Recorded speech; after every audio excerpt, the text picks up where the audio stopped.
Bangladesh premier league বিপিএলে উত্তেজনা যেন লেগেই থাকে।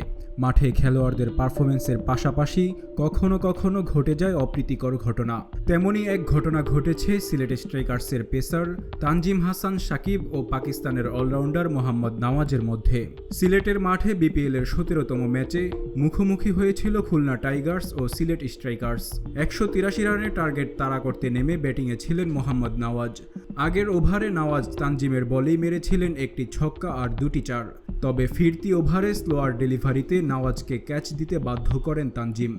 পাকিস্তানের এই অলরাউন্ডার আউট হওয়ার পর তানজিমের আগ্রাসন যেন একটু মাত্রা ছাড়িয়ে যায়। কাঁধ দিয়ে ধাক্কা দেওয়া থেকে শুরু হয় উত্তপ্ত পরিস্থিতি।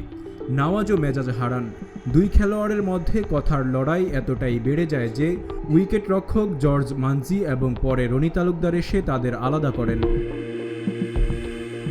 এই ঘটনার পর ম্যাচ রেফারি এহসানুল হক সিজানের রিপোর্টের ভিত্তিতে তানজিম সাকিবকে ম্যাচ ফির ৫০% জরিমানা করা হয়েছে। তার নামের পাশে যুক্ত হয়েছে ৩টি ডিমেরিট পয়েন্টও। তবে নওয়াজ এ যাত্রায় শাস্তি থেকে রেহাই পেয়েছেন।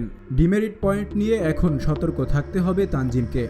আইসিসির নিয়ম অনুযায়ী ২৪ মাসের মধ্যে আরও একটি ডিমেরিট পয়েন্ট পেলে নিষেধাজ্ঞার মুখে পড়বেন তিনি। এ ধরনের উত্তপ্ত ঘটনা আগেও ঘটেছে বিপিএলে। কদিন আগেই তামিম ইকবাল ও অ্যালেক্স হেলসের বাকবিতণ্ডা নিয়েও বেশ আলোচনা হয়েছিল। তবে সেবার শাস্তি পেয়েছিলেন কেবল তামিম ইকবাল।